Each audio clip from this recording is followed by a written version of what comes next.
오늘 함께 여러분들하고 나눌 말씀은요. 우리 누가복음 6장 12절부터 16절까지의 말씀입니다. 누가복음 6장 12절부터 16절까지의 말씀입니다. 누가복음 6장 12절부터 16절까지의 말씀입니다. 제가 말씀을 읽어드리도록 하겠습니다. 그 무렵에 예수께서 기도하려고 산으로 떠나가서 밤을 새우면서 하나님께 기도하셨다. 날이 밝을 때 예수께서 자기의 제자들을 부르시고 그 가운데서 12를 뽑으셨다. 그는 그들을 사도라 부르셨는데 12은 베드로라고도 이름을 주신 시몬과 그의 동생 안드레, 그리고 야고보와 요한과 빌립과 바돌로메와 마테와 도마와 알페오의 아들 야고보와 열심당원이라고 하는 시몬과 야고보의 아들 유다와 배반자가 된 가룟 유다더라. 아멘.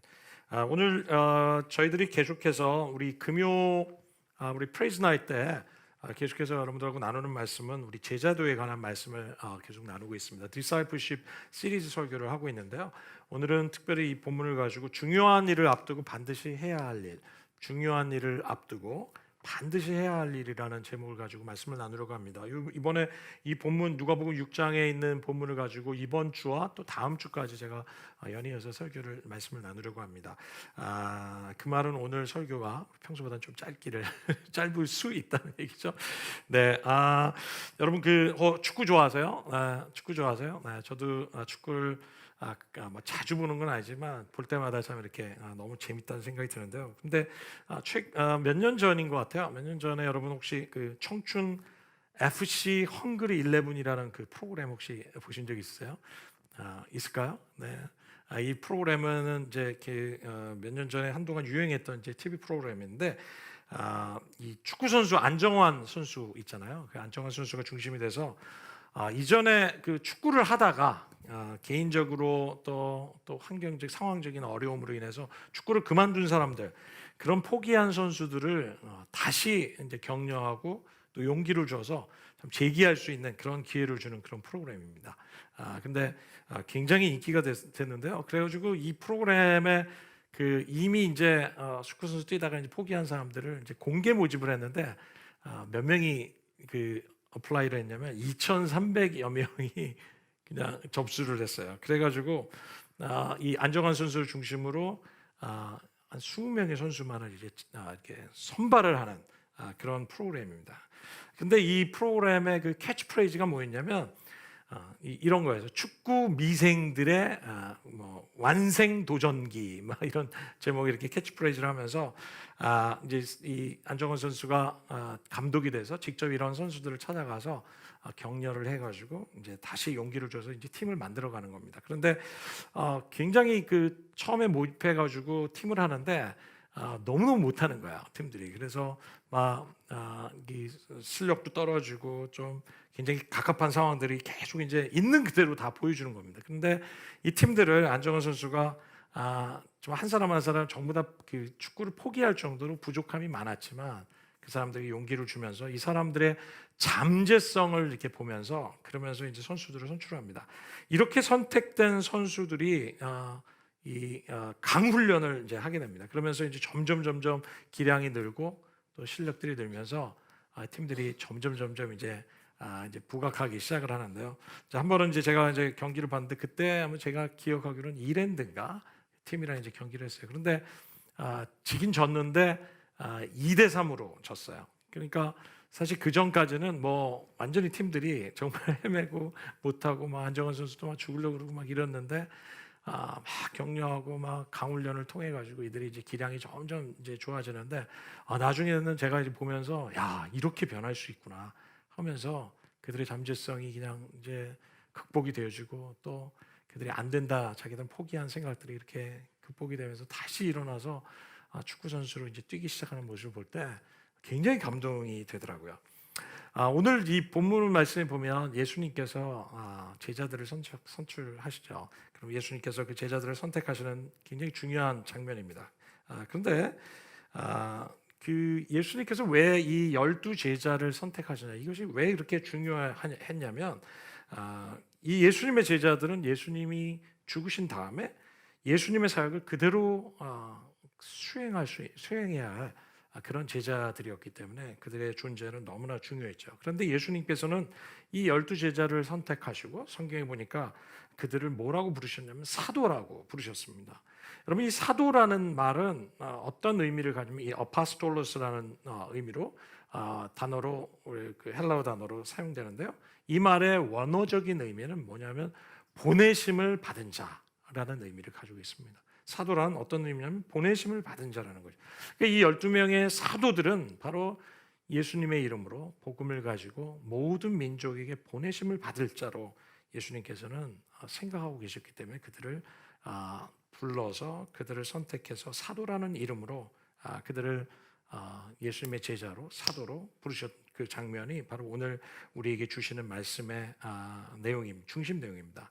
여러분, 그래서 참 이렇게 내용을 보면 예수님께서 누구를 선택하느냐는 굉장히 이 사실 자체가 너무 중요한 것은 바로 앞으로 기독교의 운명을 사실은 가름할 정도로 너무나 중요한 사건이었고 이 결정은 너무나 중요한 사실 결정이었을 거예요. 그죠? 그런데 예수님께서 이렇게 중요한 결정을 앞두고 예수님께서는 어떻게 하셨는지 오늘 본문 말씀에 우리에게 보여주십니다. 그것은 12절의 말씀입니다. 우리 같이 한 목소리로 좀 읽어볼까요? 시작.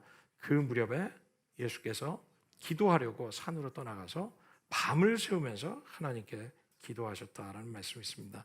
예수님께서는 그때 그 무렵에 이 12명의 제자들을 세워야 하는 이 중요한 시점에 예수님께서는 그것을 앞두고 이 중요한 일 앞두고 예수님께서 하신 것은 바로 기도하기 위해서 산으로 가셔서 밤을 새우면서 하나님께 기도하셨다고 성경은 우리에게 기록하고 있습니다.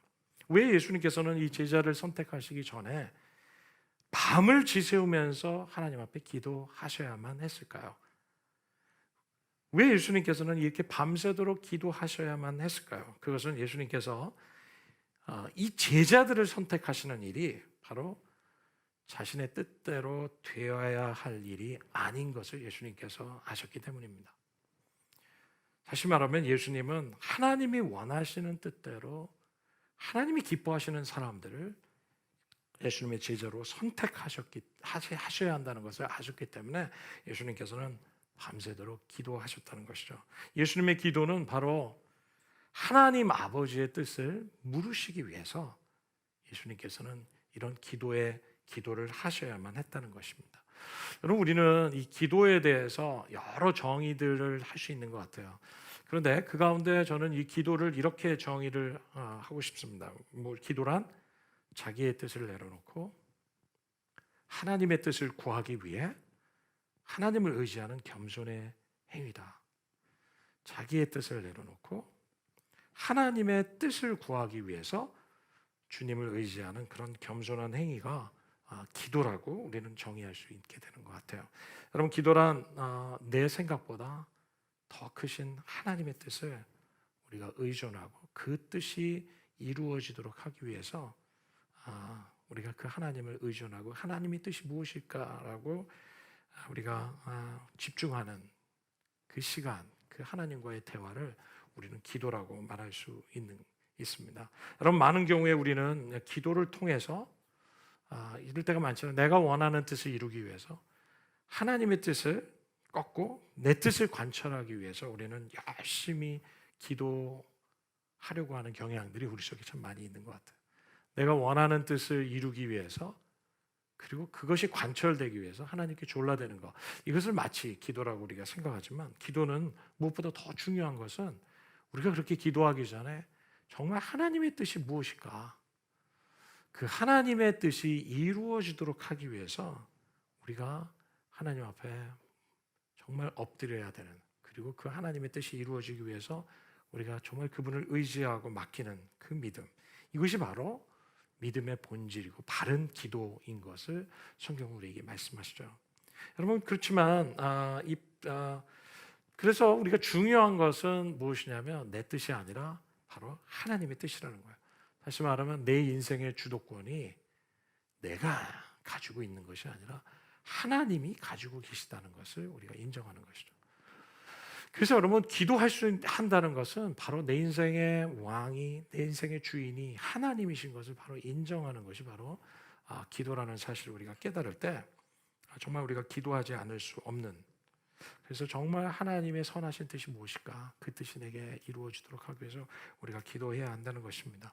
오늘 이 12절의 말씀처럼 예수님께서 기도하기 위해서 이 중요한 일을 앞두고 12명의 제자를, 앞으로 기독교의 운명이 좌우될 그런 지도자들을 뽑기 위해서 예수님이 떠나시고 나서 그들에게 모든 것을 위탁하셔야만 하는 그런 12명의 사람들을 선택하시는 이 중요한 시점에 예수님이 결정하신 것은 바로 산으로 가셔서 하나님 아버지께 밤새도록 기도하셨다는 사실입니다. 여러분, 예수님이라면 그냥 알아서 선택하실 수 있는 충분한 여러분 그런 능력이 있으실 거라고 우리는 생각할 수 있죠.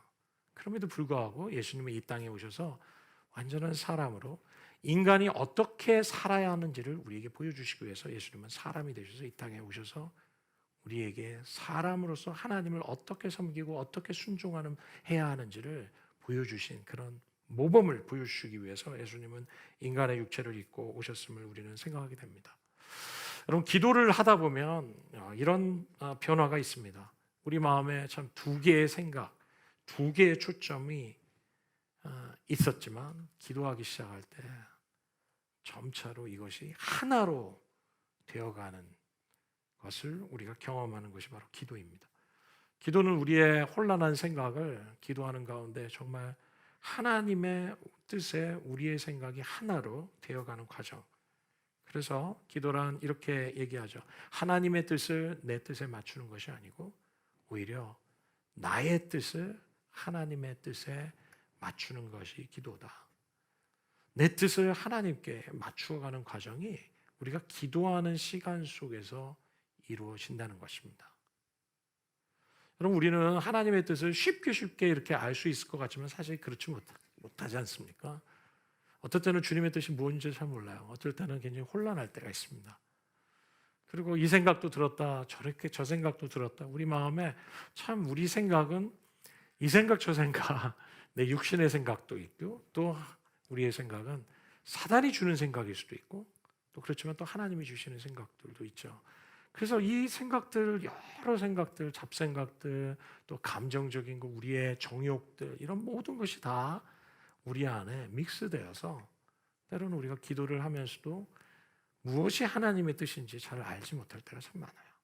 그러나 예수님께서는 그런 모든 과정 속에 밤새도록 기도하셨다는 것은 예수님께서는 그 기도의 시간을 통해서 하나님과 함께 있으시면서 정말 주님의 뜻이 무엇인지를 분별해 나가는 시간적인 그 여유, 시간적인 그런 충분한 시간들을 가지셨던 것을 우리는 생각합니다. 여러분, 그래서 여러분 이 그 기도라는 것은 마치 우리가 음악의 이런 튜닝이라 그러죠. 조율하는 거. 그래서 우리 연주하시는 분들이 여러분 우리의 악기를 연주하기 전에 가장 먼저 해야 될 것이 무엇입니까? 그건 튜닝하는 일이에요. 조율하는 일이에요. 그래서 저도 오늘 굉장히 어려움을 이제 시작하기 전에 기타가 문제가 있어가지고 어려움을 겪었는데, 또 이 튜닝하는 게 그 시간들을 제가 스킵해 버리면 아무리 연주를 잘해도 아무리 뛰어난 연주가도 그 튜닝하는 시간 첫 단추를 잘못 끼면 아무리 연주를 잘해도 그런 아름다운 연주를 할 수 없는 것처럼, 여러분 우리가 먼저 하나님 앞에 해야 될 것은 바로 이 튜닝입니다. 하나님의 뜻이 무엇일까? 하나님이 정말 무엇을 원하실까? 하나님은 나를 통해서 그분의 가장 선하신 뜻을 이루려고 하시는 그 선하신 뜻이 무엇일까?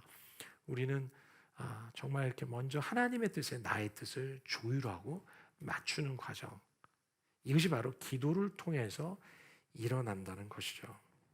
여러분, 이러한 조율은 사실은 우리의 사회생활에도, 우리의 인간적인 관계 속에서도 일어나지 않습니까? 여러분, 남편과 아내가 항상 하는 것이 뭡니까? 조율입니다. 왜냐하면 대화를 통해서 우리는 조율하죠. 그리고 아내의 뜻을 묻고 또 남편의 생각이 다르면서 때로는 긴장하는 대화가 있을 수 있지만, 그러나 서로의 대화를 통해서 우리는 조율하듯이, 여러분 부모와 자식 간의 관계도 갈수록 여러분 이 대화가 없으면 조율이 되지 않는, 뭘 원하는지 하나가 되지 못하는 것을 우리가 보게 됩니다. 그래서 이 대화라는 것은 너무 중요한 것을 보게 됩니다. 회사 직원들도 여러분 그렇지 않습니까? 이런 대화를 통해서 회사의 대표가 무엇을 원하고 어떤 비전을 가지고 있는지 어떤 방향성을 가지는지를 계속 들음을 통해서 여러분 내가 어떠한 일을 어떤 방향으로 어떻게 해야 될지를 결정하는 과정, 조율하는 과정이 바로 이 대화를 통해서 듣고 말하는 관계를 통해서 일어나지 않습니까? 이것과 마찬가지로 우리와 하나님과의 관계도 대화를 통해서 바로 기도의 시간을 통해서 우리는 하나님의 뜻을 우리의 영으로 이해하기 시작하고 깨닫기 시작하고 우리의 영으로 하나님이 무엇을 원하시는지 그 방향을 잡기 시작하는 과정이 기도라는 것입니다. 그래서 때로는 우리는 우리가 원하는 방향도 있고 우리가 원하는 욕심도 있었지만 어느 기도하는 시간들을 우리가 충분히 가질 때 그 시간 속에서 내 뜻이 내려놔지는 그런 은혜가 있어요. 어느 순간 나는 무엇을 기도하기 막 시작했고 그걸 위해서 하나님께 나아가서 기도의 시간을 시작했지만 여러분 내 생각이 내려오면서 하나님께서 내 마음을 만져주시기 시작하고 이게 중요한 게 아니었구나. 하나님이 이것을 원하시는 것이 아니라 이것보다 더 중요한 나와 하나님과의 관계 속에 정말 먼저 있기를 원하시는 것이 무엇인 것을 보기 시작하고 깨닫기 시작할 때 여러분 우리 마음에 치유가 일어나고 동시에 우리가 붙잡고 있었던 것이 내려지고 거기서 우리가 정말 이거 아니면 못 살아요 했던 것이 에서로부터 참된 자유함이 일어나기 시작하면서 우리 안에 정말 주님이 원하시는 뜻을 깨달아가는 시간들이 바로 하나님과의 기도의 시간을 통해서 일어나기 시작하는 것이죠. 이것이 바로 기도라는 겁니다. 기도는 두 개의 초점을 하나로 만드는 거죠. 기도란 하나님의 뜻을 나의 뜻에 맞추는 것이 아니고 오히려 나의 뜻을 하나님의 뜻에 맞춰가는 것. 이것이 바로 기도라는 것입니다. 여러분 왜 예수님께서는 이렇게 밤새도록 기도해야 할 정도로 이렇게 오래 기도할 필요가 있으셨을까요? 여러분 어떤 분들은 그렇게 생각할지 모르겠습니다. 기도하라 그러면 저는 그렇게 기도 오래 못하겠어요. 1분 이상 어떻게 해요? 사실 생각해 보면 우리 하나님 이거 주세요, 이거 주세요, 이거 주세요 하면 1분 이상 기도하기가 좀 쉽지 않지 않습니까? 기도를 그거로만 생각한다면 우리는 사실 1분 이상, 3분 이상 기도하려면 정말 기도할 게 별로 없어요. 그걸 계속 반복할 수밖에 없는 상황이죠. 그런데 기도란 무슨 주세요로 끝나는 것이 아니잖아요. 기도는 바로 하나님과의 인격적인 교제의 시간이죠. 그래서 여러분 우리가 충분한 시간을 갖는 게 참 중요한 것을 저는 생각해요. 여러분 하나님은 오래 기도한다고 우리의 기도를 응답하신다고 저는 생각지 않습니다. 여러분도 그러시죠? 반드시 오래 기도해야만 하나님이 기뻐하신다? 우리의 기도를 응답하신다? 저는 그렇게 생각지 않습니다. 어떤 기도는 그냥 한두 번 기도했는데 그냥 짧게 기도했는데 하나님이 쉽게 응답하시는 경우도 있고요. 그런데 중요한 것은 우리가 하나님과 충분한 시간 그냥 하나님께 기도를 그냥 뭐 주세요로 생각하면 1분 이상 기도할 건 없지만 그러나 기도의 시간이 하나님과 함께 있는 시간이고 하나님과 마음을 나누는 시간이고 함께 있으면서 주님 안에 거하는 시간이라고 생각한다면 여러분 그 기도는 우리 삶에 정말 뭐뭘 주세요 1, 2분에 끝날 수가 있는 것이 아닌 것 같아요. 그래서 우리는 그분 안에서 계속 머무르게 되고 함께 시간을 보내고 느긋한 시간 또 하나님 안에 머무르면서 하나님께 말씀도 드리지만 하나님 앞에 하나님 뭘 원하세요? 드리려고 하는 우리의 마음가짐이 우리 안에 생겨나기 시작을 하는 것 같아요. 그래서 여러분 이 모세 여러분 출애굽기 말씀에 보면 모세가 하나님의 장막에서 거해서 기도할 때 여호수아가 항상 그 옆에 함께 있었습니다. 그런데 모세가 기도하고 떠나는데 거기 성경에 출애굽기 32장에 보면 모세가 그 장막을 기도를 마치고 이제 떠났더라라고 표현이 되어 있는데 바로 그 후에 있는 말씀이 뭐냐면 여호수아는 계속해서 그 성전에 머물렀다라는 말씀이 있습니다. 여호수아는 모세가 오랜 시간 기도하고 그 자리를 떠났지만 여호수아는 계속해서 하나님의 임재 안에 머물면서 그 하나님의 성전에 거하려고 하고 더 거하려고 하고 하나님을 향한 갈망함 때문에 더 그곳에 머무르려고 했던 사람이 바로 여호수아였던 것을 보게 됩니다. 여러분, 그렇기 때문에 우리는 이 기도라는 것은 하나님과 함께 거하는 거, 함께 있으면서 그분의 원하시는 뜻을 조율해 가고 그분의 뜻을 우리가 알아가고 또 내 안에 그런 충분한 시간을 갖는 동안 내 안에 나도 알지 못하는 사이에 내 영혼에 참된 자유함이 일어나기 시작하고 정말 하나님이 기뻐하시는 뜻이 무엇인지를 우리가 깨닫기 시작하는 그런 은혜가 우리 속에 있기 시작하는 것이죠. 여러분, 그래서 저는 기도가 또 뭐냐고 또 우리 정의를 한다면 저는 또 이렇게 정의를 하고 싶어요. 기도는 기다립니다. 기도는 기다립니다. 그럼 어떻게 생각하십니까? 기도는 하나님을 기다리는 것이고 하나님의 말씀을 기다리는 것이고 하나님의 뜻을 기다리는 것이고 여러분, 그런데 우리가 이 기도의 생활에 있어서 가장 우리가 기도의 생활에 방해되는 것이 뭐냐면 우리가 기다릴 수 없는 우리의 마음인 것 같아요. 기다리지 못하는 거. 기다리는 훈련이 우리 속에 없는 거. 너무나 급하고 너무나 즉각적인 응답을 기다리고 그리고 너무나 인내하면서 기다리지 못하고 정말 하나님이 오시기까지 하나님이 역사하시기까지 하나님이 친히 오셔서 친히 일하시기까지 우리가 기다리지 못하는 겁니다. 그래서 그분께 정말 진정한 하나님의 역사가 올 때까지 진정한 하나님이 나타나시기까지 진정한 하나님의 응답이 오기까지 우리가 기다리지 못할 때 우리는 우리의 액션이 나오고 우리가 서둘러서 일하기 시작하고 하나님이 움직이시지 않았는데 우리가 먼저 일하기 시작하고 하나님이 말씀하시지 않았는데 하나님이 말했다고 우리는 스스로 생각하면서 우리 뜻을 행하고 하나님의 응답 없이 우리가 움직이는 우리 자신을 볼 때가 참 많이 있는 것 같습니다. 여러분 어떠십니까? 동의하시나요? 기다림의 훈련, 이게 너무너무 중요한 것을 보게 됩니다. 출애굽기 32장에 보면 여러분 이스라엘 백성들이 다 모여서 시내산에 모였잖아요. 그리고 모세가 시내산에 하나님의 십계명을 받기 위해서 올라갑니다.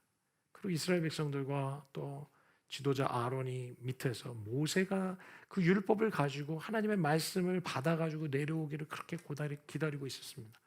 그런데 하루가 지나고 이틀이 지나고 일주일이 지나도 모세가 내려오지 않는 2주가 지나도 내려오지 않으니까 여러분 이스라엘 백성들이 막 조바심이 일어나고 그러면서 하는 얘기가 뭐냐면 야 모세는 갔다 뭐 하는 거냐 그러면서 아론을 향해서 막 푸시하기 시작했습니다. 그리고 아론더러 우리를 위해서 신을 만들어내라 하나님을 만들어내라 얘기하니까 아론이 막 백성들이 막 그렇게 불만하고 하면서 불만하는 걸 보면서 아론 안에 사람들을 두려워하는 마음이 생겼어요. 그리고 이스라엘 백성들을 기쁘게 하기 위해서 아론이 선택한 건 뭡니까? 금가루를 모아서 금 송아지를 만들어 놓고 이것을 향해서 이것이 하나님이다라고 말하기 시작했습니다. 하나님은 그것을 향해서 나의 형상을 버러지와 금수의 형상을 만들었다면서 하나님께서 이스라엘 백성 가장 싫어하시는 우상과 우상의 형상을 만든 것에 대해서 하나님께서 진노하시죠.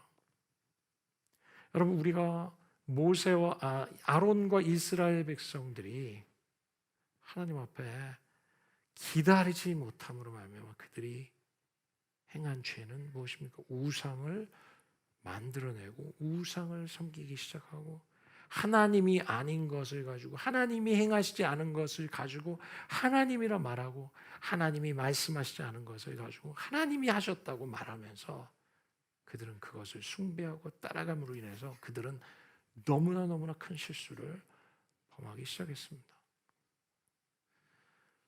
우리의 삶에 하나님을 기다리지 않을 때 하나님이 말씀하시는 것을 기다리지 않고 하나님의 음성을 들으지 하지 않고 하나님의 뜻을 분별하려 하지 않고 인내하며 기다리지 못할 때 여러분 우리는 우리가 행하기 시작하고 하나님이 아닌 것을 따라가기 시작하고 그것을 하나님의 말씀이라고 착각하면서 범하는 그런 실수를 우리가 범할 수 있다는 사실을 우리가 이 케이스를 통해서 우리는 깨달아야 합니다.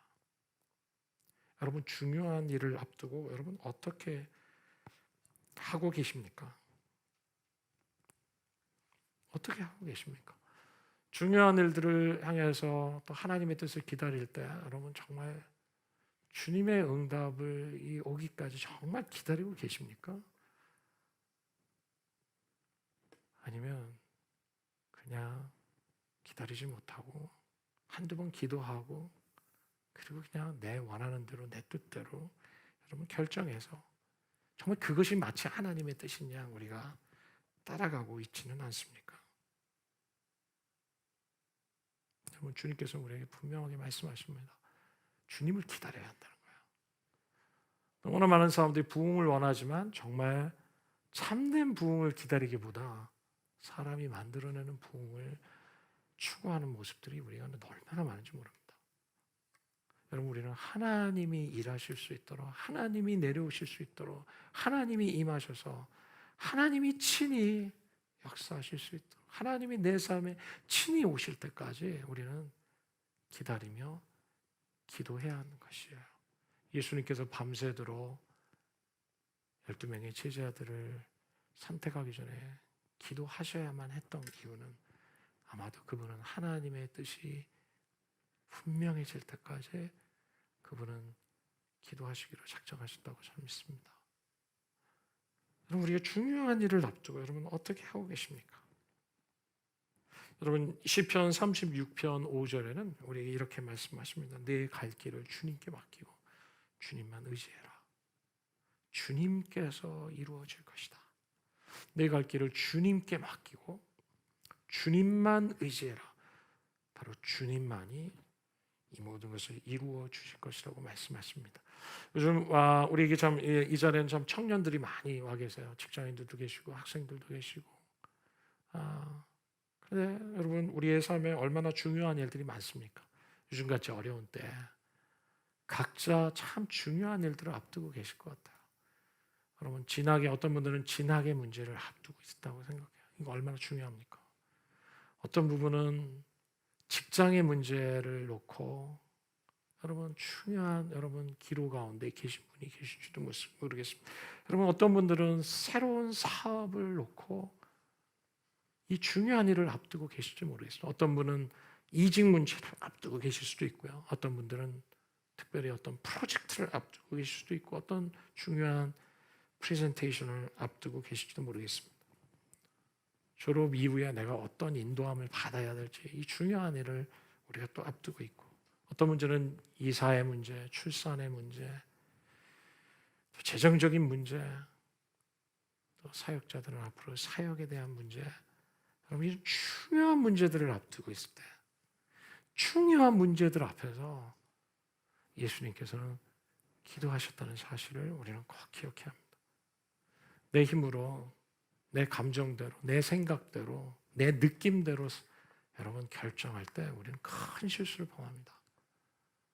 결과가 어떻게 될지 모르지만 그것을 우리에게 말하는 것이 아닙니다. 중요한 것은 우리가 얼마나 하나님을 기다리면서 하나님의 뜻을 묻고 있느냐, 하나님의 뜻을 기다리고 있느냐.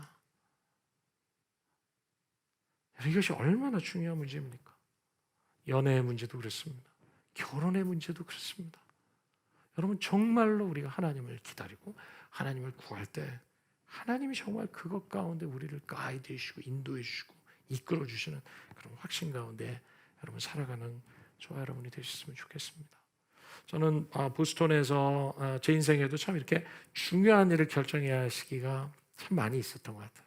아주 작은 결정이나 작은 중요한 일들은 너무 많았고 그런 큼직한 일들이 있는데 그 가운데 가장 큼직한 일들 가운데 최근 몇 년 사이에 저는 미국에서 사역을 하고 있다가 한국으로 오는 문제였습니다.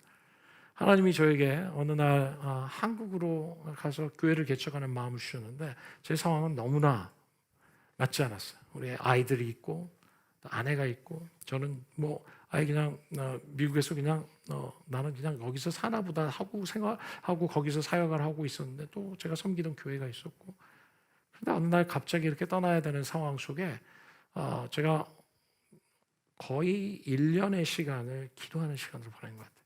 한 6개월 정도는 제가 어떻게 해야 될지 몰랐어요. 그리고 그것에 대해서 고민도 하고 그렇지만 저에게 지금 뒤를 돌아보면 너무 감사했던 것 중에 하나는 제가 계속 하나님의 뜻을 묻고 있었다는 거예요. 저는 처음에 한 6개월 동안 결정을 못했어요. 마음은 하나님이 주시고 말씀은 주셨지만 저 결정을 못 내렸어요. 왜 결정을 못 내렸을까요? 뭐든지 클리어한 게 하나도 없는 거예요. 그리고 제 마음에 하나님이 분명하게 말씀하시는 어떤 그런 확증이 없었던 거예요. 그러던 중에 6개월 후에 저에게 어떤 사건을 주셨고 저와 제 아내가 분명하게 둘 다 말하지 않고 딱 얘기한 거. 제가 생각했던 게 뭐냐면 하나님이 이제 내가 결단하기 원하시는구나. 결정하기 원하시는구나. 그 생각을 딱 하고 있는데 10분 후에 제 아내가 저한테 와서 여보 이제 결정해야 할 시간인 것 같아. 이 말을 하기 시작했어요. 그것도 결정을 했어요. 그런데 제 아내가 또 왜 내가 한국에 들어와야 되는지 그 이유를 몰랐어요. 그래서 제가 하나님께 기도했습니다. 하나님 저 모르겠어요. 왜 제가 한국에 가야 되죠? Why? 라는 질문을 계속했어요. Why? 라는 질문을 계속해서 한 3개월 했던 것 같아요. 그러나 제 안에 돌아보면 계속적으로 하나님께 기도하고 있고 묻고 있었던 제가 있었어요. 3개월 후에 어느 날 교회 사무실에서 제가 기도하는데 하나님 제게 갑자기 제 마음에 클리어한 이해를 주시기 시작했어요. 그리고 제가 왜 한국으로 와야 되는지 분명한 이해와 확신을 주신 날이 있었어요. 그 이후로 저는 한 번도 주님 앞에 왜라는 말을 묻지 않았어요. 그리고 하나님이 분명히 저에게 인도하셨다는 것을 제가 분명하게 알게 되었고, 그리고 이제 제가 한국에 들어와서 사역을 이제 교회를 시작하게 됐죠. 근데 지난 2년간 시간들을 생각하면 쉽지 않았어요. 어려운 일이 많았고요. 참 말할 수 없는 고통도 있었습니다. 그런데요, 여러분 너무 놀라운 사실을 제가 얘기할까? 그건 뭐냐면 제 안에 한 번도 하나님 제가 왜 여기 한국에 와서 이 고생합니까? 여러분 이런 질문을 제가 한 번도 해본 적이 없어요. 하나님 제가 왜 저를 여기 보내셔서 왜 지금까지 이런 개척교회를 하게 하면서 이렇습니까? 제 안에 한 번도 후회도 없었고 질문도 없었고 흔들림도 없었고 그래서 제가 저는 그렇게 생각해요. 주님의 분명한 말씀과 주님의 뜻을 확인하는 시간이 있었기 때문에 주님께서 제 안에 이런 분명한 부르심 가운데 흔들림 없이 계속해서 주님 기쁨으로 섬기고 있지 않나 생각합니다. 여러분 그렇게 생각하지 않으세요? 그래서 너무 감사하고 그래서 너무 기쁘고 주님이 부르신 자리이기 때문에 맡겨주신 일이기 때문에 제 안에 후회도 없고 너무나 감사와 은혜가 넘치는 것 같아요. 여러분 예수님께서 저는 그러셨을 것 같아요. 12명의 제자들 부르셔가지고 그들과 함께 생활하실 때 얼마나 속 썩린 일이 많으셨겠어요. 얼마나 마음에 들지 않는 일이 많으셨겠어요. 그리고 얼마나 답답한 일이 많으셨겠어요. 근데 그 중에 한 명은 또 예수님을 배반하잖아요. 그리고 나머지 제자들은 다 예수님을 등지고 떠났지만 예수님 안에 후회가 없고 예수님 안에 흔들림이 없었을 거라고 저는 생각해요. 왜냐하면 예수님은 밤새도록 기도하시면서 하나님이 원하시는 사람, 하나님이 말씀하신 사람들을 12명의 사도로 제자로 예수님은 선택하셨기 때문에 예수님 안에는 그들이 하나님께서 예수님에게 붙여주신 12명의 사람들이었던 것을 예수님 안에 분명한 흔들림 없는 확신이 있었을 거라고 생각합니다. 여러분 안에 지금 어떠한 중요한 일들을 앞두고 계십니까? 예수님은 밤새 산으로 가셔서 따로 시간을 다른 장소를 가서 하나님께 집중하면서 밤새도록 기도하셨다는 이 사실은 오늘 우리에게 무엇을 말씀하고 계십니까? 우리도 중요한 일을 앞두고 인생의 정말 위기를 앞둘 때 중요한 일을 앞둘 때 우리가 해야 할 한 가지 선택, 반드시 해야 할 선택은 바로 기도하는 것이라는 것이에요. 믿으십니까? 여러분, 지금은 정말 기도해야 할 때입니다. 지금은 우리가 각자 여러분의 상황에서 정말 기도해야 할 때라고 좀 믿습니다. 목사님, 저는 그 말씀을 동의합니다. 저는 지금 기도해야 할 때입니다 라고 생각하시는 분들 한번 오른손을 한번 들어보시겠어요? 네, 들어보세요. 저는 동의합니다. 지금 정말 저는 기도해야 할 때입니다. 우리 함께 기도합시다. 저는 사실 지난주에 어떤 일이 있었냐면 제가 알지 못하는 한 그 자매로부터 연락이 왔어요. 그런데 제가 오래전에 1998년도에 지은 여러분 그 나의 사랑 나의 어여쁜자라는 찬양이 있잖아요. 예, 저는 이제 그 찬양을 이제 그 저작권 허락을 받겠다고 연락이 온 거예요. 그래서 무슨 소린가? 왜 저는 이제 제 곡을 녹음을 하는 줄 알았더니 자매님이 뭐냐면 제 곡과 거의 비슷한 그 노래를 가지고 자기 새로운 버전을 만들면서 맨 마지막에 제 곡을 그 코러스를 tin 거야. 그러면서 이제 저의 이제 허락을 받기 위해서 이제 연락이 왔어요. 근데 이제 제가 이렇게 찬양을 들었는데 너무 좋은 것 같아요. 그래서 이게 신세대 새로운 나의 어여쁜자, 나의 사랑 나의 어여쁜자라는 노래가 이제 나왔다는 생각이 들면서 이렇게 너무 감사했던 시간이었고요. 자매가 자기가 만든 그 MR을 아직 릴리즈하지 않았지만 이제 저에게 이제 보내줬어요. 그래서 우리 가족들에게도 이제 이렇게 같이 나누고 했는데요. 제가 이제 그 들으면서 제 안에 참 너무 그 감사가 있었고 또 저를 이 찬양을 듣는 동안 저의 마음을 참 많이 만졌던 것 같아요. 그래서 오늘 이 시간에 저는 이 찬양을 우리에게 좀 같이 좀 듣고 또 같이 부르면서 오늘 주님 오늘 들은 말씀을 우리가 생각하면서 우리 안에 하나님과의 관계 또 하나님 안에 다시 우리가 회복되고 또 그 주님과의 사귐으로 우리가 들어가게 되는 놀라운 축복이 여러분들에게 있기를 바랍니다. 아멘. 여러분 기대하시죠? 한번